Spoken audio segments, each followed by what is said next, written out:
familias, se perdieron casas. Volvimos a Madrid, no había absolutamente nada. Eso no se puede repetir en la vida, ni aquí ni en ninguna parte. La guerra, eso es intocable.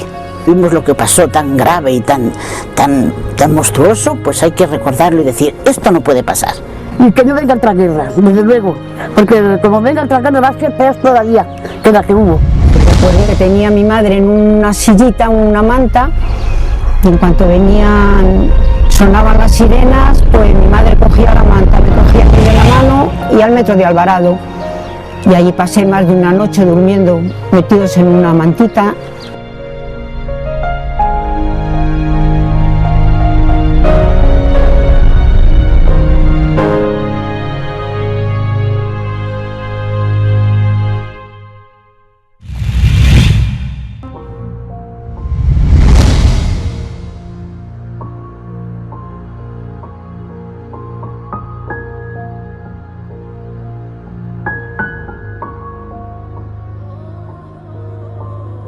Me enteré de la guerra por la familia, el ambiente que había.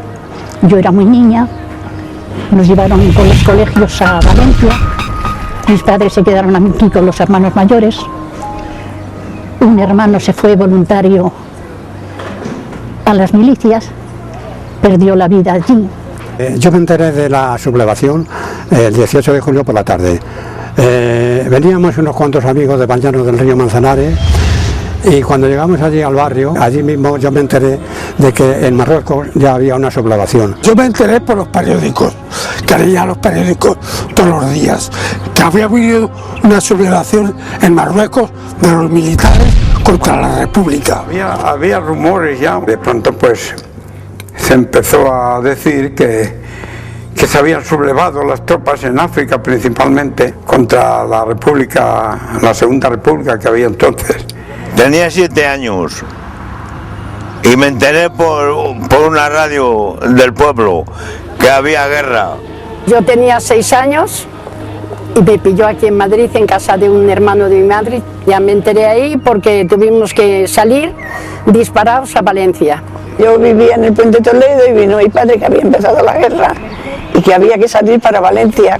Nosotros nos enteramos por la radio.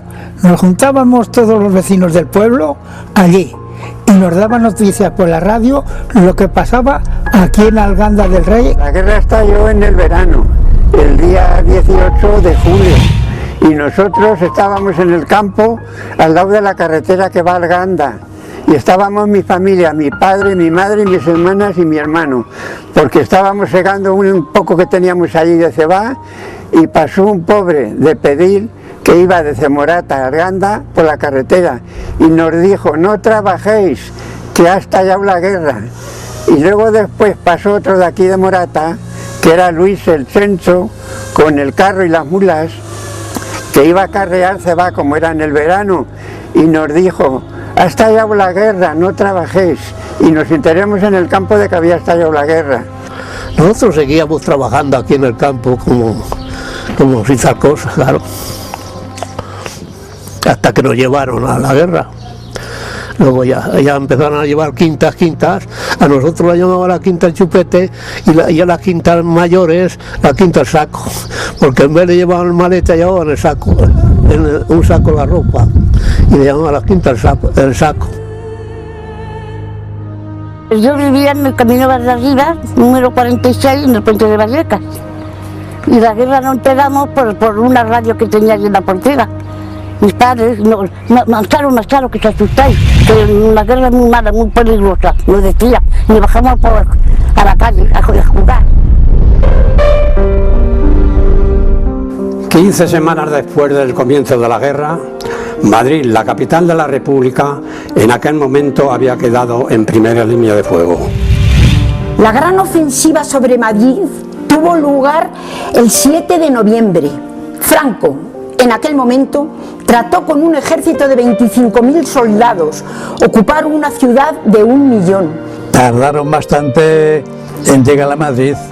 Yo tenía 18 años y éramos mi padre y yo, y dice mi padre: me voy a la guerra yo. Digo: no, quien se va soy yo, con 18 años.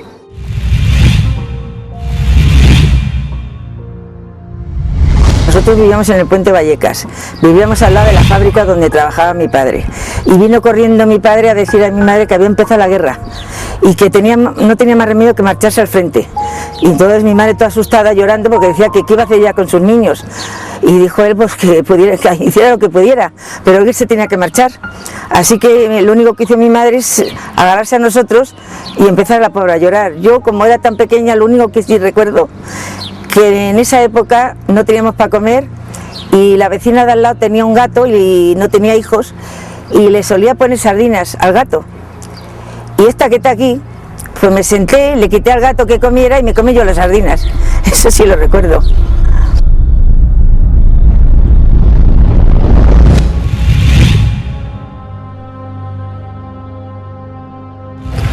El estado de ánimo de las tropas de ambas partes era alto.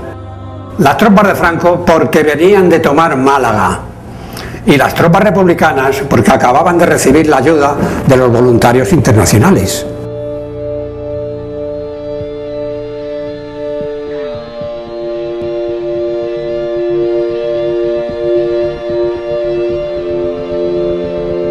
La batalla del Jarama fue el primer escenario previo a la Segunda Guerra Mundial, en el que lucharon ciudadanos de diferentes naciones unidos. Lo que ocurrió es que se enfrentaron 55 de las 66 naciones reconocidas en esa fecha. Lucharon contra los moros, italianos, irlandeses y alemanes, que apoyaron a Franco. Cuando yo vi a los voluntarios internacionales que venían por la calle Miguel Ángel, los vi y bueno, pues me ilusionó mucho, como todo el público que los vio, y la verdad es que venían pues de una manera voluntaria, venían pues vestidos de paisano, venían pues unos de una manera informal, unos venían con jersey, el público que los veía los aclamaba, los vitoreaba, los aplaudía. En realidad era una emoción verlos. Los primeros internacionales los vi yo en Arganda cuando llegó la batalla aquí del Jarama, que tenían allí el puesto de mando. Y yo vi cuando caían heridos, veía que los llevaban allí al hospital que tenían.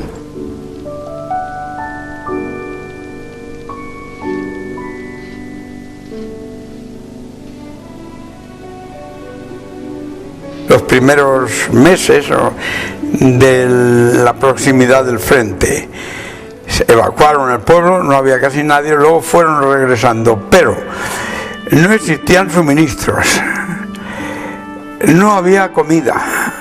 Además en el mes de febrero, marzo, que todavía no se habían cosechado cereales y cosas, por tanto había un hambre terrible. En la guerra había mucha necesidad, había mucha hambre, pasábamos mucha hambre y te tenías que agarrar a cualquier cosa de lo que hubiera.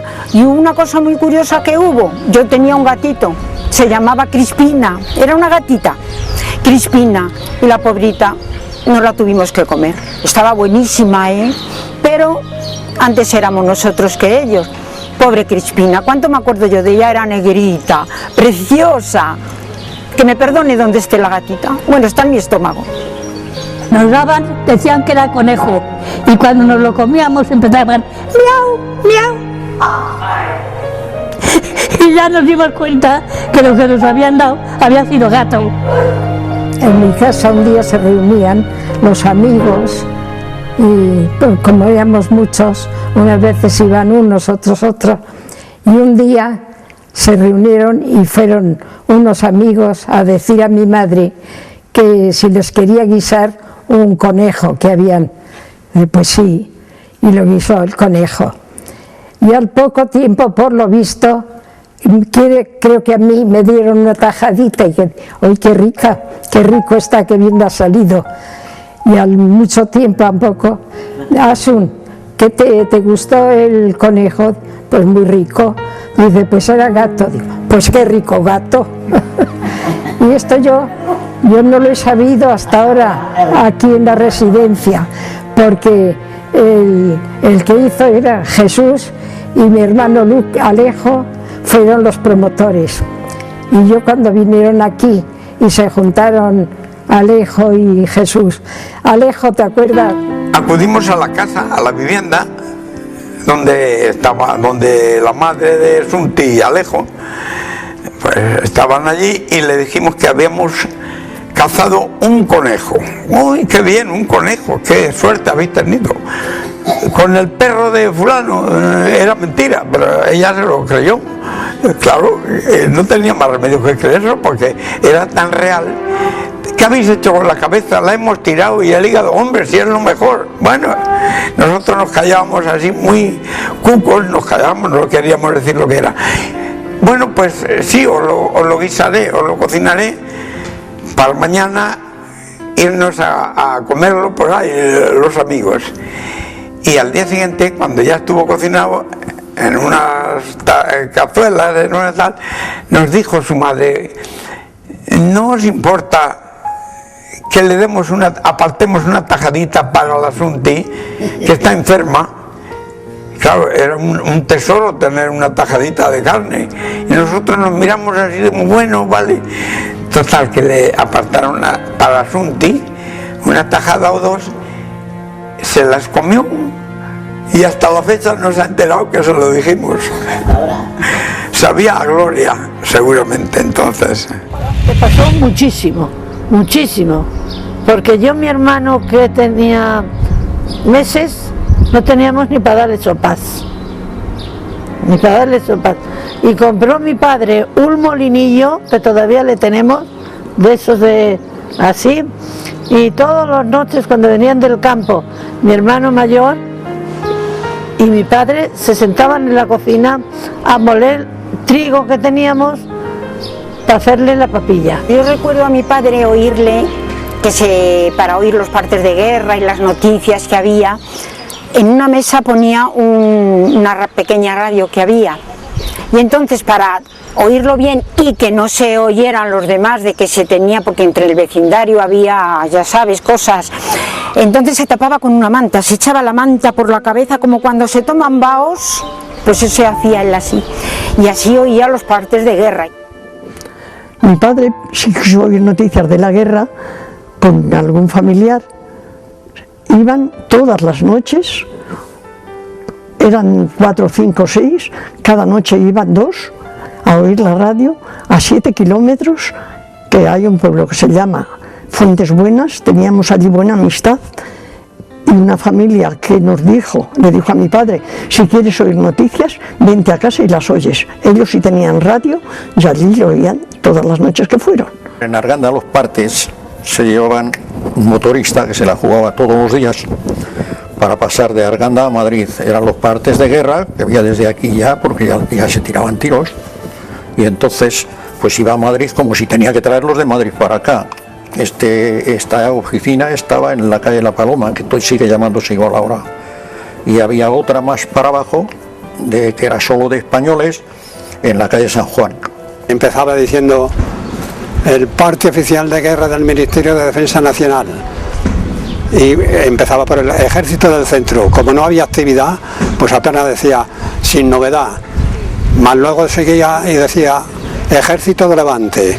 Las tropas al servicio de la invasión, inmensamente protegidas por aviación y tanque, se han infiltrado en las posiciones republicanas.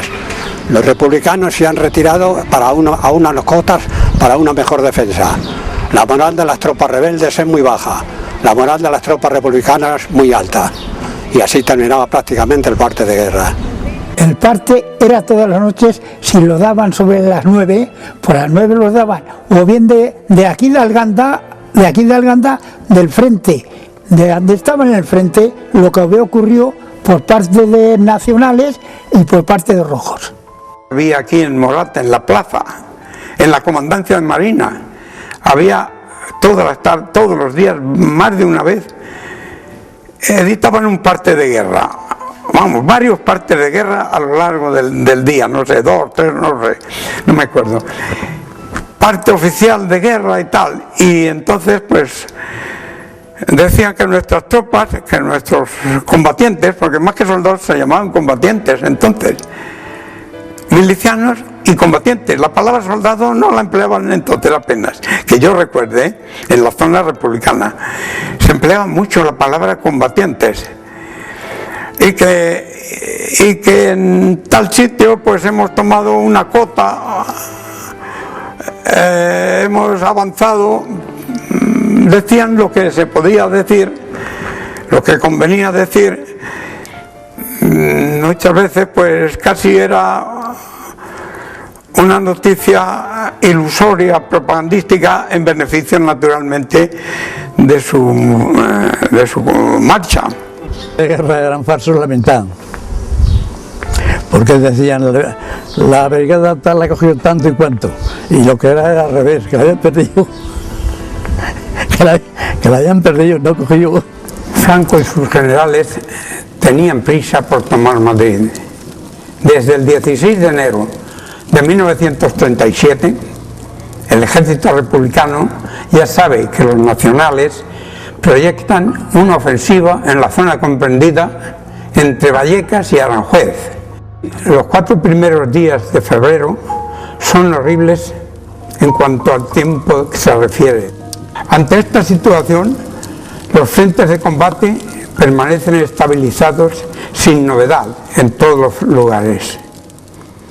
El día 5 de febrero del mismo año 1937, por fin dejó de llover. Ya tenían todo cercado, todo alrededor, solamente quedaba la salida para aquí, para Valencia.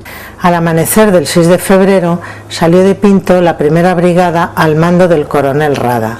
En pocas horas lograron alcanzar el cerro de Cabeza Fuerte, provocando el abandono de parte de los milicianos. El avance de las tropas nacionales de Rada y Barrón continuó hasta hacerse con los alrededores de la Marañosa. La situación de los combatientes republicanos en Cienpozuelos no pudo ser más desesperada. A pesar de encontrarse en la línea ferroviaria Madrid-Alicante, no recibían munición. Tuvimos que salir pitando porque veían las tropas de Franco y nos echaron de ahí. El frente era estar metido en una trinchera y te tiraban obuses, te tiraban morteros, y si tenías la suerte que alguno te daba, pues ya sabes lo que te pasaba.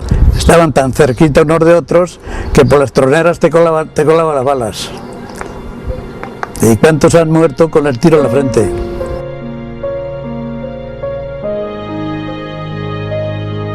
Se habla de 400 cadáveres en apenas unas horas. El resultado de esta primera ofensiva del ejército rebelde es fulminante, pese a que las tropas de Barrón se han mantenido en la reserva. El avance de los nacionales prosiguió triunfante los días 8 y 9 de febrero. Se formó un combate de miedo, el ataque de los nacionales. Hubo un follón allí. La batalla del Jarama fue aquí, todo este frente que se ve por ahí, todo eso fue la batalla del Jarama. Se colaron por la parte de San Martín de la Vega, cruzaron el monte, el río y el monte, y se pusieron ahí en esos cerros que son vistosos desde aquí. Voy a contar una anécdota de la cueva que no la había contado. Estábamos, claro, los dueños de la cueva era un matrimonio y él era médico, pero ya muy mayor, y tenía un miedo. Y siempre cuando tenía que bajar a la cueva y eso, había una piedra en donde él dormía grandísima, y siempre decía: Luquitas, Luquitas, tú dime, ¿se caerá esa piedra encima de mí? Pero no, hombre, no, don Julio, no tenga usted cuidado, esa piedra está desde que... Ay, yo me da mucho miedo. ¿Se caerá? Tú, Luquitas, que eres muy listo. Dime, ¿se caerá? No, señor, duerma usted tranquilo. Y él se quedaba más tranquilo. Pero eso a los chicos nos daba mucha risa, porque siempre Luquitas, Luquitas. Y como éramos muchos entonces, cuando empezó la guerra, estábamos en la cueva 5 o 6 familias, y luego enseguida se fueron yendo, unos a Carabaña, otros a Tielmes, otros y nos quedamos solas ya, con los dueños de la casa y nosotras 3 meses. Bueno, pues la mujer ha cambiado y bastante. En mi caso, por ejemplo, pues cuento cosas que puedo contar cosas que ahora no las haría nunca. Por ejemplo, no entrábamos al bar. Una mujer estaba mal visto que entrara al bar. Yo sí, porque he sido muy adelantada y entrada, pero estaba mal visto. la mujer se dedicaba a la casa y al campo. Así, cuando llegaban los padres ya viejecitos, siempre había una mujer en la casa para cuidarlos. Nuestros padres, si íbamos al baile de una boda, que no estábamos invitadas, iban a por nosotros, pero como si fuéramos mujeres casi malas. Claro, nos escapábamos, pero eso estaba ahí. Ahí mismamente enfrente estaba el baile. Y si ibas al baile, iba la madre de ella con ella. Y las pobres mujeres ayer pasando frío, arropas con hasta que terminara el baile. Ellas solas no iban a ningún sitio. De noche, vamos, pues de día sí podías ir por la calle, pero por la noche si ibas al baile, iba la madre con ellas. Ellas solas no había nada que hacer. Un hombre era consciente de que si invitaba a bailar a una mujer o incluso le pedía relaciones, habría de haber ya una relación, una amistad entre ellos, pudiera tener éxito. El éxito le concedía a la mujer siempre. Ahora creo que no es tanto, pero entonces era la mujer la que daba el visto bueno a bailar con ella o a aceptar un noviazgo. Ya de ahí no quiero pasar. Yo recuerdo de niña que me hubiera gustado ser miliciana, no sé, era algo que me tiraba, pero claro, no podía ser, era una cría, pero si hubiera tenido unos añicos más, yo creo que sí, que no me hubiera importado empuñar un arma. Durante las guerras, pues siempre las mujeres visten también y quieren hacerse un poquito, en esa época, pues milicianas, que eran las que en realidad formaban también parte incluso se componían también, integraban algunos grupos de los regimientos también. Las milicianas llevaban un mono azul marino, bueno, no, eran más claro, era como un azul oscuro y luego llevaban un pañuelo rojo. Una se la ponían en la cabeza como si fuera un lazo y otra se lo ponían en el cuello. Y entonces pues iban a todas las casas pues a ver si podían tener algo para coser, porque allí hacían los monos, ese sí recuerdo, y también llevaban comida para poder dar a los más necesitados. Y lo que sí recuerdo, porque mi madre nos lo decía, que era cuando dieron la libertad, sobre todo bastante a la mujer, y en los colegios dieron la enseñanza pública y el voto a la mujer. Y para mí, vamos, para mi madre eso fue pues como le hubiera tocado el premio gordo a la lotería. Me acuerdo que la primera bomba que cayó en Morata pues mató a 5 o 6, me parece, y como no se sabía, pues luego hubo otro bombardeo de esos y a mí me pilló en la calle. Me acuerdo que era yo muy pequeña y se tumbaron en el suelo cuando dijeron que pase el avión, que vienen los aviones. No, se tumbaron y yo también me tumbé y no, en ese bombardeo no hubo ninguna víctima, porque ya como lo sabíamos, vamos, como lo sabían, yo lo que hacían los mayores lo hacía yo.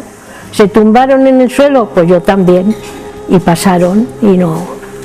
El día 11 de febrero se inicia una nueva fase en la batalla del Jarama con la entrada de la aviación.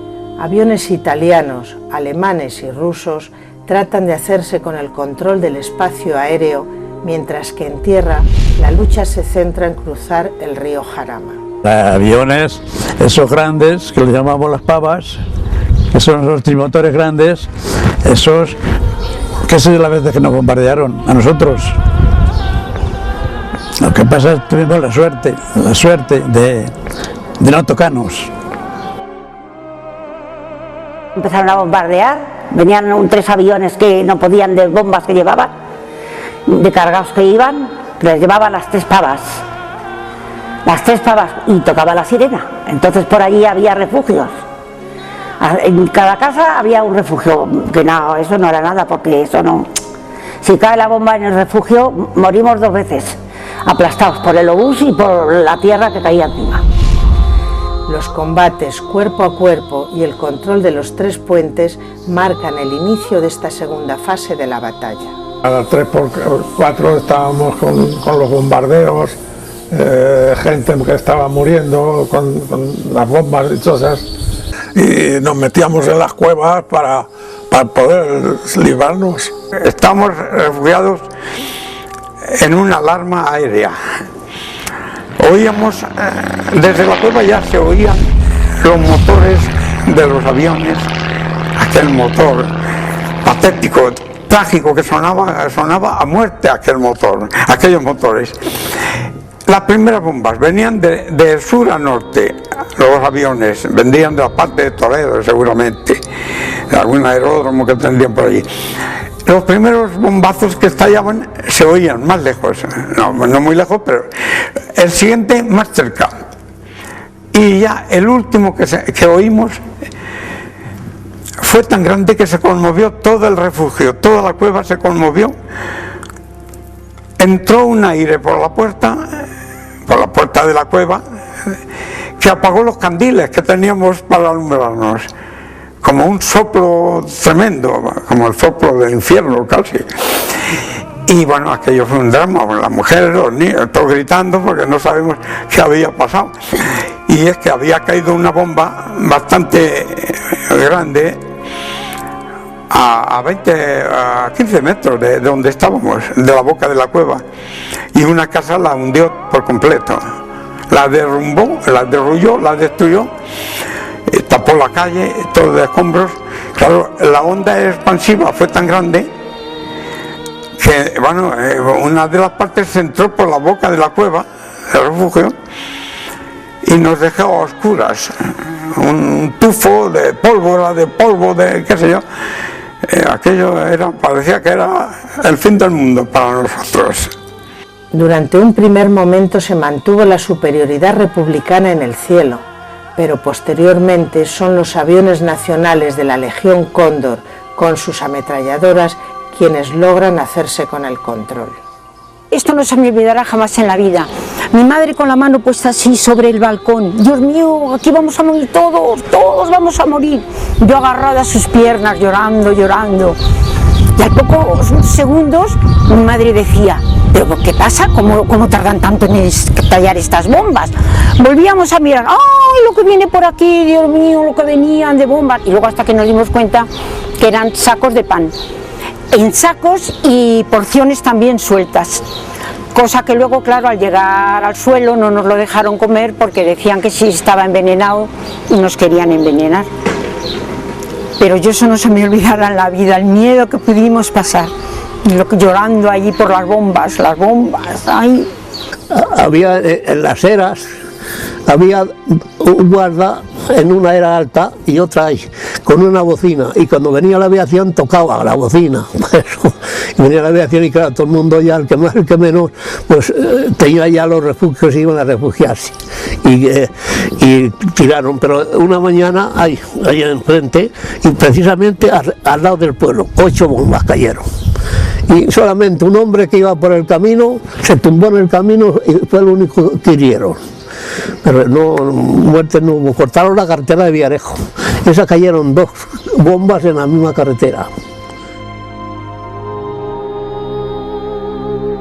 A las 5 de la tarde cuando teníamos que tener cuidado, que era cuando venían las pavas, que eran los trimotores o los bimotores alemanes, que era cuando estaban los mosquitos, que eran los rusos, que esos eran los que subían los aviones para arriba y nos salíamos nosotros de la cueva.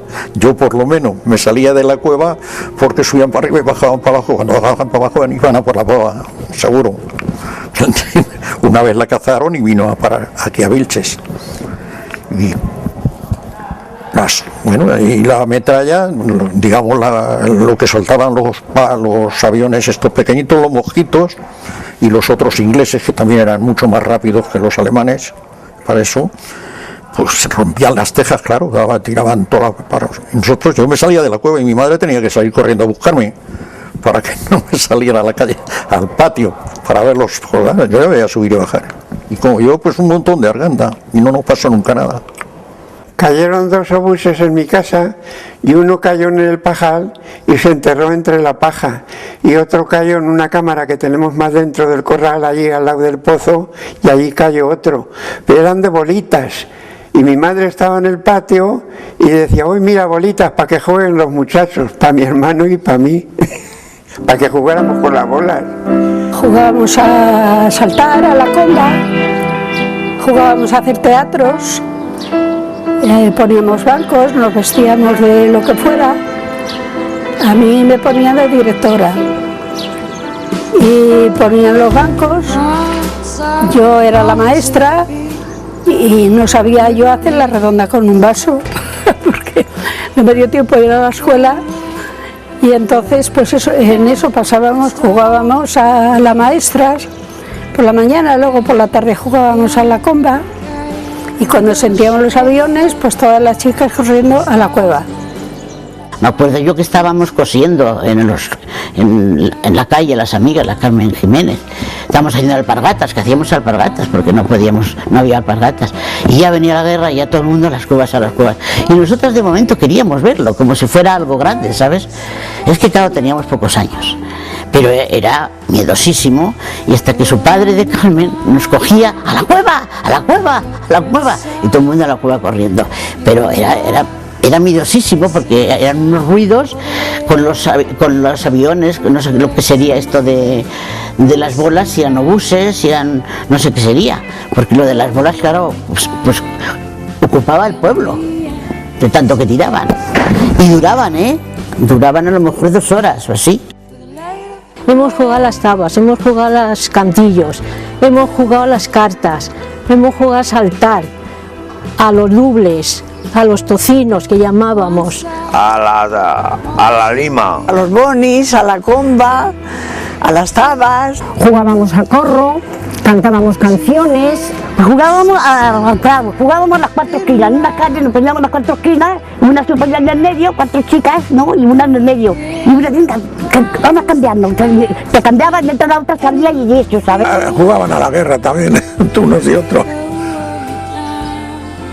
A lo que se estaba viendo. En la guerra los niños jugábamos mucho al rescate, a la comba, jugábamos a la carioca, jugábamos a las tabas, a los bonis y hacíamos teatro, y cuando venían los obuses pues nos íbamos todas corriendo y muchas veces nos metíamos debajo de la cama, y un hermano mío a 2 hermanas mías las metió en un baúl, que mi madre buscando no las encontraba, hasta que claro, el niño dijo que estaban ahí. Pero de todas maneras los niños de entonces éramos pues como muy infantiles, demasiado infantiles, no como ahora. Veíamos la guerra y lo veíamos como muy natural.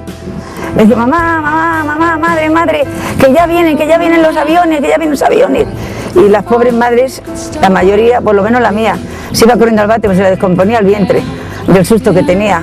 Yo jugaba al peón, a las chapas, y jugábamos a las bolas, y jugábamos todo, y eso en la calle, en cualquier calle de Arganda jugábamos, porque solo teníamos miedo a las 5 de la tarde, que es cuando venían los aviones que iban camino de Alcalá a bombardear Alcalá. Otras veces se quedaron aquí las bombas, porque le cogía de paso.